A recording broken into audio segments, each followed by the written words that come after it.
ito ha. Sabi ko nga sa kanya, tinatapos din. Sabi, pwede ba yung... Ano? Tawag ko. Sinabi ko. Hello guys. Sirayan daw kasi ganun ginawa. Oh, ipupuli pa yun. Terminate tawag doon. Ano nga terminate yung sabi kasi, sabi ni Ma'am Lily daw, tatapusin. Hindi, pwede yung papasok ng mga 366. Hindi naman siya napunta dito. Hindi siya nag-experiment. Kanina, nag-sign niya sa akin lang. Wala pa nga daw. Ayun ako guys. Umpisa na naman ako. Trabaho na naman to.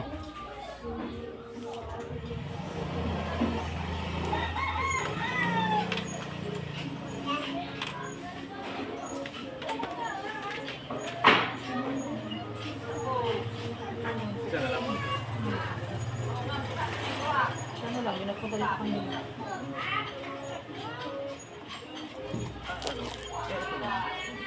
Ayun na nga, siya yun. Tapos ito, yung Gcash. Ito, pinasap ko na nga eh. Sabi, wait lang. Ano ang isa pa dito? Dalawa sila. Pwede na, may paid na, nabayad na.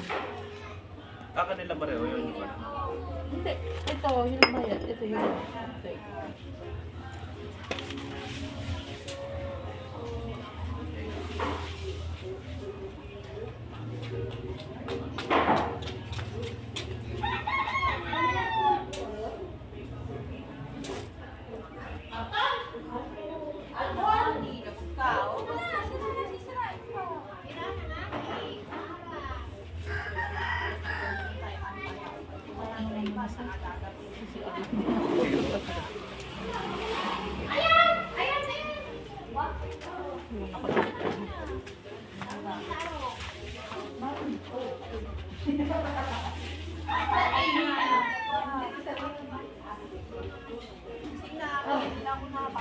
Bakit na paano? Kate, Ay. wala mo kagabi ah. Tubig to ng eh.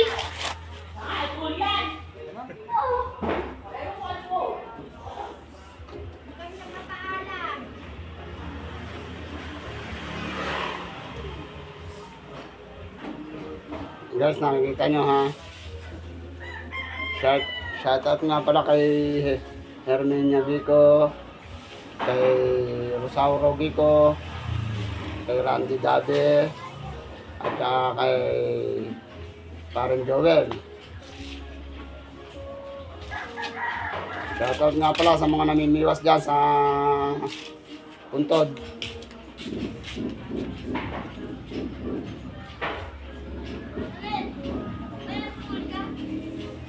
Ganito lang buhay ko. Nagre-repair lang ako ng sapatos. Maghapon na to. Maghapon na akong gagaling ganito sa buhay ko. Hindi ka ng piso. Magpa-vlog ka? Oo. Dumukot ka sa bulsa. Ito. Kita mo, nandito si ma'am oh. Take care ng daycare ng pagsawitan. Oh, ayan oh, magandang babae ng pagsawitan oh. Aray mo! Ayan po. Tatawa-tawa pa. Nang dinadamay ka pa na to nang. Nagtitiktok nga pala to. Si ma'am. Tayo. Tiktokers din to. Kala niyo dyan. Hindi na nga ako active. Ah, hindi na nga daw siya active. Hindi na eh. Parang kasi ito mo. Hindi ka ng bago. Ako naman, Pag-release sa FBI. Padaan ako doon, nagtitiktok pa yun. hindi na nagbablog ako. Sa padaan. Hindi ba, walang problema. Ako naman, ngayon lang ako nag-vlog. Mga ilang days pa lang. Kasi nalulungkot lang ako kaya ako nagbablog. Ano, hindi ko masasabi kasi pang ano lang yun eh. Pang pamilya lang yun. Kaya lang ako nagbablog dahil siyempre kahit naman sino may problema. Yan yung problema sa asawa. Ako pati share niyo ang tinatanong. Bakit ako mawawalan? Ano yun? Ikaw mayroon eh. Oh, natanong ka tapos nahangal ka. Hindi na kaya ang hirap sa aking buhay. Alam mo yung pabalik dun eh. Aba. Doon sa dinahanan natin, baka maligaw ka. Ay, hindi pa po. Taga Santa Cruz ka lang. Lapit lang po. Sige, sige sir. Hindi siya tumagal sa akin, iniwanan din ako.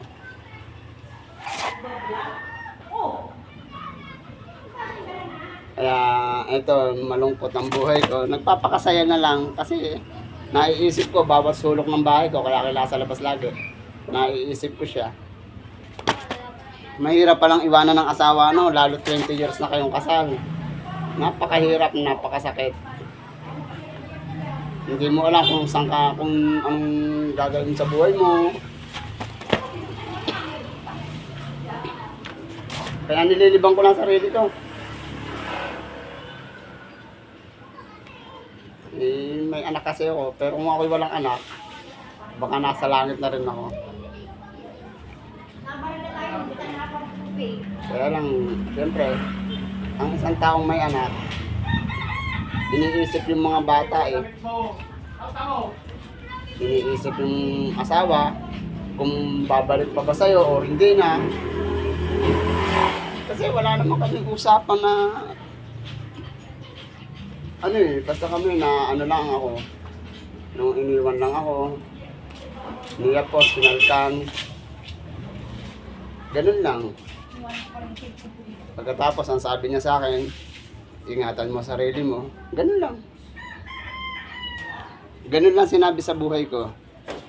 Ganun lang sinabi niya sa akin nung araw ng 27 ng gayong hapon. Wala namang iba eh. Walang ibang sinabi kundi yun lang. Ingatan ko lang daw sarili ko. Paano ko iingatan eh? Ano, tapos na. Hindi pa.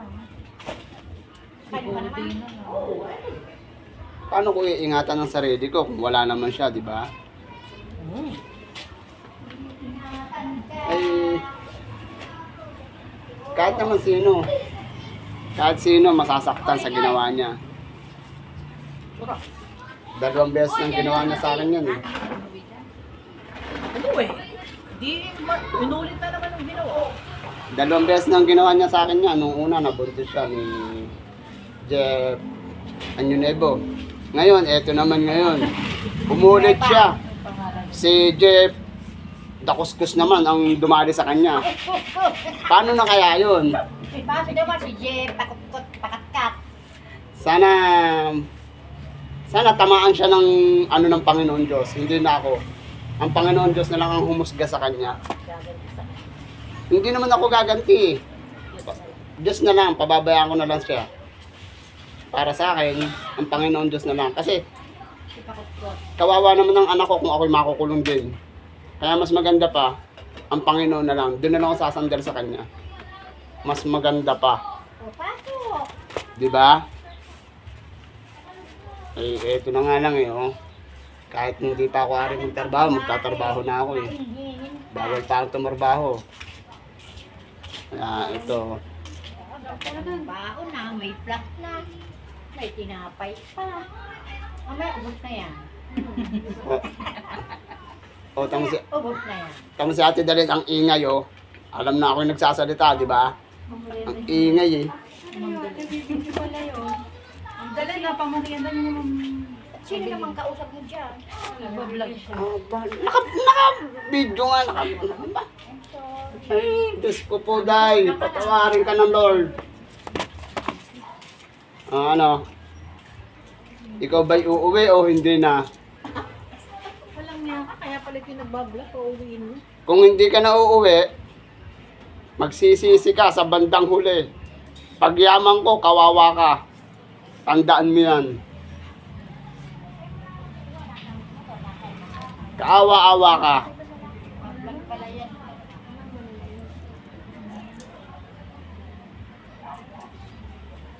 Maniwala ka sa akin, kawawa ka pag ako yumama na. Hayaan mo, yung iniwan mong anak, pinagagamot ko na.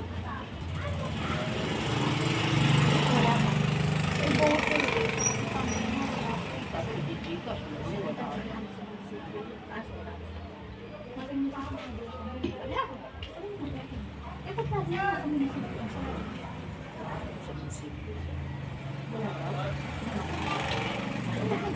wait lang. Baka may pinunta. Pero hindi pinunta. Hindi, nasa munisipyo lang siya. Ano? Sana masaya ka sa sinamahan mo. Kung kami tatanungin mo, napakalungkot ng buhay namin ngayon mag-ama. Dahil malaki na ang ginagastos ko sa anak ko.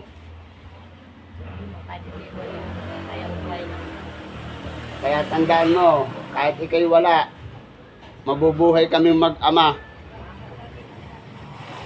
Maniwala ka sa akin. Pero ikaw, hindi ko alam kung kaya kung ikay mabubuhay ng matagal. Tandaan mo, sinasabi ko sa'yo. Nakakaawa ka pag ikay binawi ng Panginoon. Nasa huli ang pagsisisi, wala sa unahan. Tandaan mo yan. Ako, hindi ako tatamaan ng karma. Ay ikaw, 2 beses mo nang ginawa yan. Katakot-takot na karma aabutin mo. May sakit ka pa man din sa high blood ka pa man din. Lumalapot ang dugo mo. Nasabi ko sa'yo. Diba nung kita'y pinatingnan, alam mo sabi sa akin ng doktor? Tandaan mo sinabi ko sa'yo, Neng.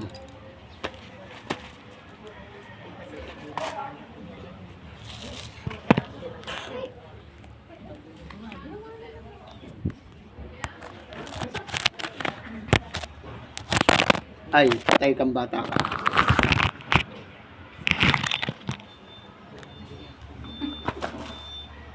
Sa babae, hindi may alam kung anong utak yun. Utak ano.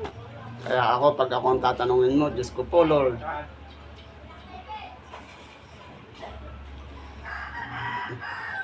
Dalawang beses mo, nung una, pinatawad na kita. Pangalawa, patatawarin pa rin kita. Pangatlo, papatayin na kita.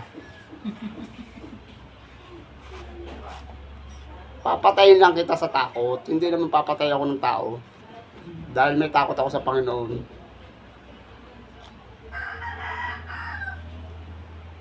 Kaya naku po.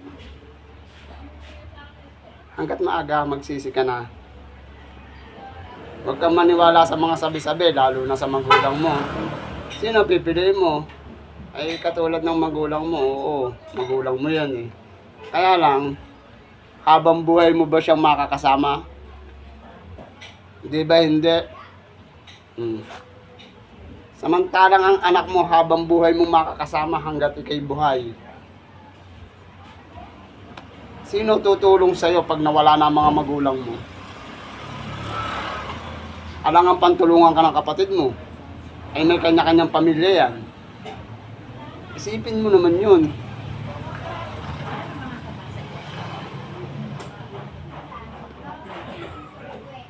O, paano? Hanggang dito na lang. Mag-upload na ako. Sorry.